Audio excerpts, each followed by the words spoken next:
Oh, welcome. Today's episodes, we're going to be talking about sponsors, popularity in episodes 3 and 4 of America's Sweethearts.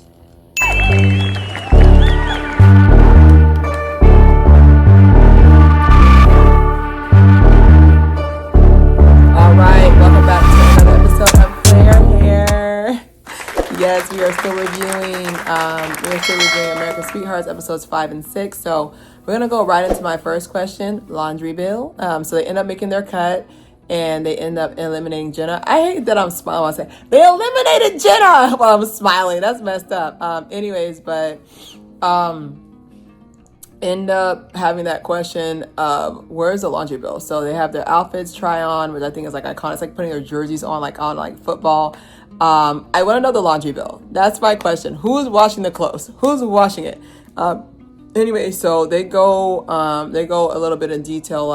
Kelly goes a little bit in detail of like how everything's covered. You know, that's why the compensation's low. They cover teeth whitening, Botox on the low. They cover Botox, tanning. They cover gym memberships. They cover nutritionists. Like they cover so many things. And they said, like, you know, with the increase of popularity with the show, a lot more sponsors have been able to benefit. Vice versa, a lot of the girls have become full-time content creators. A lot of girls have become full-time content creators as well. You know, that's something you can do in your house, right before practice, right after practice, right during practice, you know. So definitely for sure that has changed a lot. And then compensation, again, with a 36 squad now, a lot of the veterans, like I said, Jada, Amani, Shaundi, have not signed their contracts. And, you know, with Jada beginning very transparent about it, there's been plenty of times where she's had a eviction notice on the door. So I feel like in that same aspect, like I definitely understand, like with the compensation for the DCC, it's kind of like the requirements for DCC has gone up and the compensation has gone nowhere. Like it hasn't moved. It's been pretty stagnant compared to what all that happens. And I feel like with the social influence, like a lot of like it literally went viral about the choreography, like the show, like compensation. So, you know, when they actually went onto the field the first home game, like they felt like there were signs saying only here for the cheerleaders. Like it was really cute, really cool to know that. But the thing about it is just that, like, if I'm your mascot, pretty much DCC is the mascot. Sorry, that cowboy stuff, creepy animal, I don't know. But like the DCC is the mascot of the Cowboys.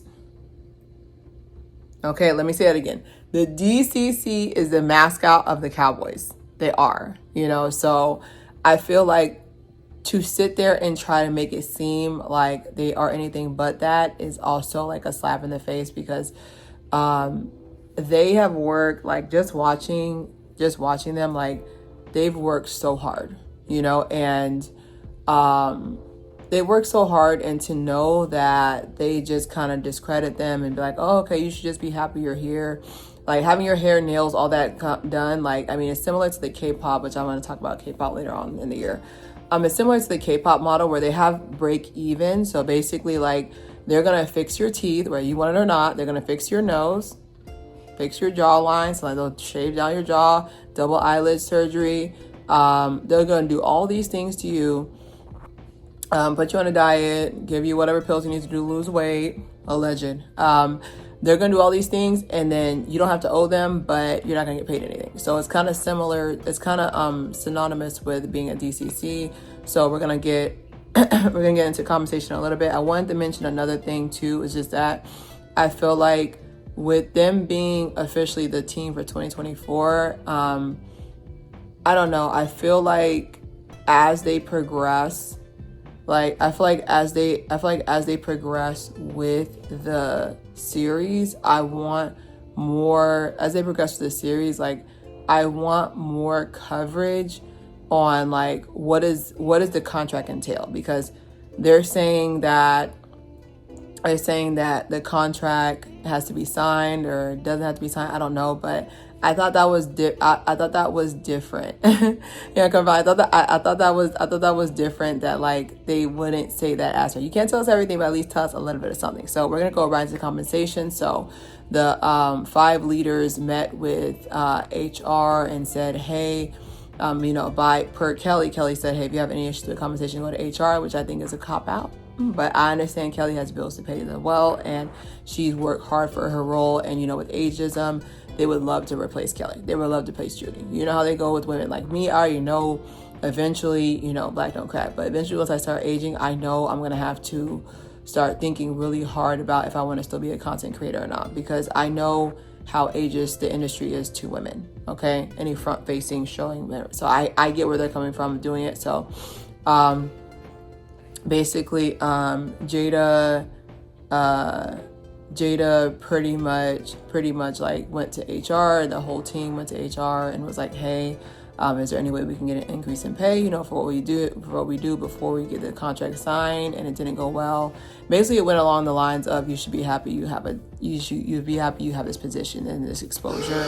I have another thing too on here, was the fact that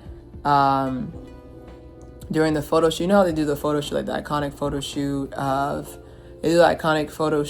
of like when they get the jersey. So like Jada's kind of like sitting like this, standing like this, and she's like, don't forget me. They're like, what do you mean we won't forget you? And I understand, like, as someone who's been working in corporate for 10 years, like, it's awkward to talk about compensation, but it shouldn't be. Like, like they've been working their bums off, and like for you to have to come to them and be like, hey, it's me again, I want more money, and like in their defense, sometimes it really is out of their hands. Like there's a boss to a boss to the boss they have to report to. And so, once again, to do a little bit more in Jada's background about how her father, when he was incarcerated, she would drive 2 hours to meet him. And like I said, like to see him in prison, and when she would see him there, like there was other criminals, allegedly. I don't want to accuse anybody, but criminals. But there was other people in there that like she kind of had to like, be surrounded by at such a young age. And, with young women who are beautiful, they don't do well in those environments, so I can only imagine the level of unwanted attention she received just to see her father, just to get that attention from her father. But once again, back to the compensation, the fact that it didn't go well with HR and like they didn't sign their contract. So, I feel like it's disheartening, like especially as a woman. Like this is not even just in this field, like overall, like it's very easy for them to be like, oh, you should be happy that you got this role, or you should be happy that you got this role, or you're lucky that you actually are getting paid a decent amount. Like I don't like that for my future nieces. I don't like that for my future daughter. That feeling of like, you should just be happy that you're getting paid this amount. Like you need to yeah, I'm coming from like, you need to relax, or you need to relax, or you need to just understand that you should be happier in this position, and you need to stop asking for more. I have another thing too, it's just that even though they're influencers on social media, they're also not pulling in bank. Like I think Reese is an influencer as well, but it was Reese Sweetheart, her and her husband, like they're an influencer. But at the end of the day, like if you're getting paid only $500 a game, I don't really see how that would be equivalent to what they do. Like, doing public appearances. Like I recently had a business trip I had to go to, and it was like in the middle of the week. It was from Tuesday to Wednesday, and I had to go on a business trip, like carry on in hand. And after that, I was exhausted. Like I felt like a little celebrity. I was like, okay, I make my appearance here, and I have to fly back by this time. There was a layover. The plane got canceled. Like these girls, some of them do not live in Dallas. They're driving there. And then they're driving to other jobs. They're waking up at crazy times. Like Shonda has 3 jobs, plus she has to memorize all these choreos. And then like with her being the group leader, like I wouldn't be surprised if later on Shonda ends up breaking, because Shonda's at her breaking point already. She's pushing herself. Like that's the thing about being in survival mode, is that your body will give up. Trust me on this. I was there. Your body will give up way before you mentally do. But yeah, they were just really mostly talking about, the eviction notice that that Jada had on her door, and like how, even with like telling them about their situation, being open and honest about that, it still doesn't mean anything to them because they still don't understand. So this episode is about popularity, exposure, and then pay. So basically, because of the increase in popularity of the DCC, which is good to hear, okay? Because of the increase in popularity, they're doing appearances, they're doing concerts. They're not just doing 10 home games, because it's like minimum you have to do 10 home games. But now, like, Good Morning America wants to talk to them. Now, they're part of the Netflix. Now they're part of the Netflix universe, where like they're expected to be at Netflix events to promote. Okay, in the month of June, we're going to be showing this. So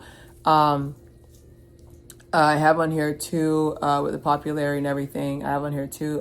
Judy, health is declining. I want to say she's been doing this. I have on here, so she's been the head choreography for 40 plus years. She's been doing this since late 90s, early 2000s. I want to say probably the 80s. I don't know. She's been dancing for a very long time. You go. But her health is declining. Basically, she said, my body's not doing what it's supposed to be doing, or like what it used to. And this is the part where I kind of have to put my hand in. This is the part where I kind of have to put my hand in. Like, I feel like sometimes like we do not give ourselves grace. Like, we give everybody else grace but ourselves. Okay, like we do not give ourselves grace.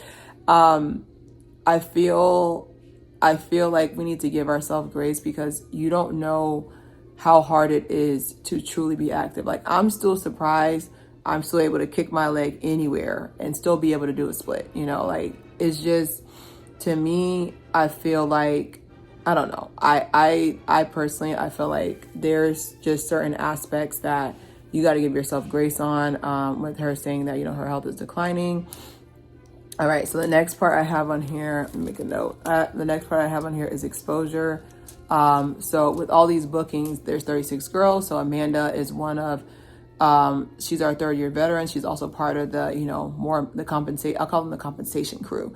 So basically she comes into them and she's open and honest, which I love. Like, I'm starting to finally learn how to speak up at work. So I'm with her. Like, she was shaking as she was saying it, but do it scared, like they said. So Amanda comes to Judy and Kelly and she's like, hey, JK, I've noticed that on the booking list, I'm barely on any events.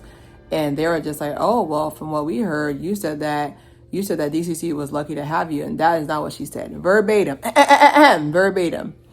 Amanda said, hey, I feel like the DCC is lucky to have the Cowboy Cheerleaders, because we really have increased their popularity and have helped overall with keeping the brand name in the air. That's what she said. That is not, she did not say, oh yeah, I don't need y'all. She never said those words.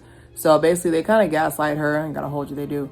They gaslight her, which I feel like they're low-key trying to push her out, because this pay is a lot. Okay, so I feel like they're low-key trying to push her out. So that's just my perspective, but I do feel like they're trying to push her out. So the next thing is the pay. So there was supposed to be a walkout, right? So there was supposed to be a walkout, and basically what ended up happening was that the girls met, and they met with like the majority of the other girls, and someone recorded it and sent it to JK. And so what ended up happening was that they were just like, hey, just because you didn't sign the contracts, that means that doesn't mean anything. You're still on the team. Haha. They got them. So it still counts. So basically, one of the girls was just like, Jada said allegedly it was leaked or whatever. I was like, yeah, you have a rat in your house. The thing about rats is that they'll undermine your house from the inside, like a termite. Okay. So that got pretty much the boycott, walkout stopped. And then, there 40 hours, I think one of the girls was like, how many hours? I think the producer asked, how many hours do you usually do? And they're like, oh, about 40 hours. And they were like, oh, it's part-time. I was like, did you just hear what you said? Part-time is anything under 35 hours. That is not a part-time job. Shandi sheds light on the fact that she had a stalker and he threatened her current boyfriend. So, you know, basically with that, so they surprised them with a pizza party, aka trip to Bahamas, and so they have fun of this trip in the Bahamas, and then towards the end, I'm gonna go a little bit longer. So they have a trip to Bahamas, and then they end up showing, like, after they got back from the Bahamas, taking photos and all that. They end up showing like the girls on the bus, and they all looked so sad and, you know, mad about everything. And it was just saying, it's alluded to Shandi having to take a leave of absence. Shandi is a group leader. You cannot take a leave of absence, but just for her psychology. So we'll learn that in the conclusion of the series. But overall, I like these 2 episodes. I really like the fact that they know the power that DCC has now. DCC Cap, like, you know, coming from, I'm glad the fact that they know that DCC has that level of power now, because in social media, women will always win. Always. Like, yes, men have the highest here and there, but women will always win because women will buy from other women, whether they like them or not. Okay? So them taking the Bahamas, I feel like that's a good start, but that should be a continual thing, that they take them to the Bahamas, have the reunion, and take them on a trip to just show their things.